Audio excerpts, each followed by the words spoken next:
उम्र के साथ किन लोगों से नरमी बरतना बंद कर देनी चाहिए। बचपन से हमें सिखाया जाता है सबके साथ अच्छा व्यवहार करो, सबकी मदद करो। लेकिन जिंदगी में एक पड़ाव ऐसा आता है जब आपके समय, ऊर्जा और शांति की कीमत बहुत बढ़ जाती है।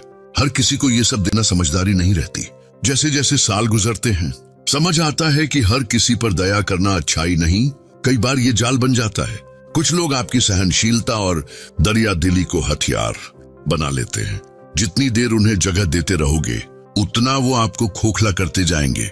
इस वीडियो में हम बात करेंगे 5 ऐसे लोगों की जिनसे एक उम्र के बाद दूरी जरूरी है। ये कोई अजनबी नहीं होते, अक्सर रिश्तेदार, पड़ोसी या पुराने साथी ही होते हैं। लेकिन अगर सतर्क न रहे तो उनका बर्ताव आपको अंदर से थका देगा और पता भी नहीं चलेगा।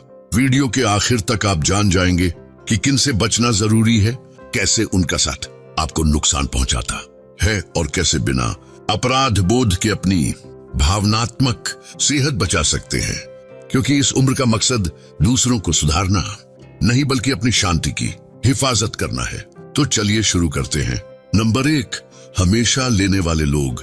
पहचानिए वो लोग जो सिर्फ लेने आते हैं। जैसे सीमा आंटी, उम्र 72, हर वक्त परिवार उन्हें तब याद करता। बच्चों को छोड़ना, बीमार की देखभाल, छोटे मोटे काम। लेकिन जब उनका जन्मदिन आया तो किसी ने हाल तक न पूछा। तब उन्हें एहसास हुआ कि ये रिश्ते बराबरी के नहीं थे। हमारे समाज में परिवार से दूरी बनाना अपराध जैसा लगता है ना कहना स्वार्थ है। लेकिन सच ये है, अगर कोई सिर्फ जरूरत भर याद करता है तो वो आपको इंसान नहीं सुविधा समझता है। ऐसे रिश्तों पर वक्त खर्च करना वैसा है जैसे छल्ली में पानी भरना। आपके पास पूरा हक है ना कहने का, सीमाएं तय करने का। और अगर कोई सिर्फ इसलिए दूर हो जाए क्योंकि आपने झुकना छोड़ दिया तो जान लीजिए वो कभी आपसे जुड़ा ही नहीं था, बस इस्तेमाल करता था। दयालुता को बोझ मत बनने दीजिए। अब आपके जीवन का हर पल वही पाना चाहिए जो लौटकर भी खुशी दे। नंबर 2, लगातार टोकने वाले लोग। जैसे विष्णु काका, 81 साल, हर रविवार बड़े भाई के पास जाते, लेकिन भाई हर बार कुछ न कुछ सुनाते। कपड़े अजीब हैं, ये क्यों बेचा, वो क्यों लिया। सालों बाद विष्णु काका को लगा अब ये मुलाकातें बोझ बन गई हैं। खतरा इन टिप्पणियों में नहीं बल्कि उस धीमे जहर में है जो आत्मसम्मान को घोल देता है। ऐसे लोग कहते हैं मैं तो भलाई चाहता हूं, लेकिन असल में आपकी शांति चीरते हैं। और जब आप चुपचाप सहते रहते हैं तो भीतर से सिकुड़ जाते हैं।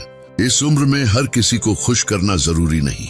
अगर कोई बार बार आपको छोटा महसूस कराए तो आपको हक है उसे अपनी जिंदगी से हटाने का। दयालु होने का मतलब चुपचाप सहना नहीं। कभी कभी सबसे स्नेह भरा कदम होता है कहना अब मैं अपनी आवाज किसी और के हाथों में नहीं दूंगा। अगर आप अभी भी सुन रहे हैं और ये बातें सच लग रही हैं तो नीचे नंबर 2 लिखिए ताकि हमें पता चले आप जुड़े हैं। और चैनल को सब्सक्राइब जरूर करें ताकि ऐसे वीडियो मिस ना हो। आपका साथ ही हमारी प्रेरणा है। अब बढ़ते हैं आगे। नंबर 3, गिल्ट दिलाने वाले लोग। ये लोग बहस नहीं करते पर उनके शब्द और निगाहें आपको दोषी महसूस कराती है। जैसे कविता दीदी, उम्र 68, उनकी बहन तभी फोन करती जब काम हो। एक दिन मना किया तो बोली सोचा था परिवार साथ देता है। कविता दीदी ने थकान की वजह से मना किया था, लेकिन गिल्ट दिल में घर कर गया। गिल्ट ट्रिपर्स का सबसे बड़ा हथियार होता है आपकी अच्छाई और संवेदनशीलता। आप बार बार माफी मांगने लगते हैं ताकि सामने वाला नाराज ना हो, लेकिन हकीकत यह है आपको अपनी खुशी और सम्मान किसी और की अस्थायी सहमति के लिए कुर्बान नहीं करने चाहिए। अगर कोई आपसे तभी प्यार जताता है जब आप झुकते रहें तो वो प्यार नहीं, दबाव है। अगली बार कोई आपको दोषी महसूस कराए तो समझ लीजिए समय है पीछे हटने का, क्योंकि शांति वो चीज है जो खुद बचानी पड़ती है। नंबर 4, छिपा प्रतियोगी। हर विरोधी खुलकर सामने नहीं आता। कुछ लोग मीठा बोलते हैं लेकिन भीतर से चाहते हैं कि आप आगे न बढ़ें। जैसे मार्था, 75 साल, डांस क्लास ज्वाइन की। पुरानी दोस्त रोजा बोली मैं साथ दूंगी, लेकिन हर हफ्ते ताना मारती तुम्हारी उम्र में इतना काफी है, हुनर सब कुछ नहीं। धीरे धीरे मार्था का आत्मविश्वास गिरने लगा। असली साथी वो हैं जो आपकी जीत में ताली बजाएं। इस उम्र में आपको किसी से होड़ लगाने की जरूरत नहीं। अब वक्त है खुद से मुकाबला करने का। अगर कोई आपकी खुशी देखकर मुस्कुरा नहीं सकता तो समय है उससे दूरी बनाने का।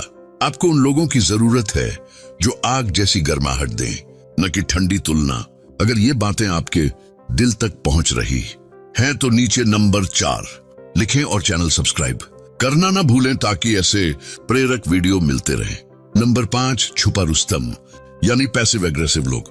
जैसे जगदीश बाबू, उम्र 84। उनके पड़ोसी अजय हर दिन मुस्कुराकर नमस्ते करते, लेकिन जब मदद मांगी तो हंसते हुए बोले, लगता है अब उम्र का असर दिख रहा है।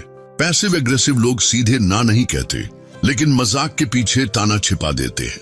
आप सोचते रह जाते हैं, क्या अपमान हुआ या मैं ज्यादा सोच रहा हूँ।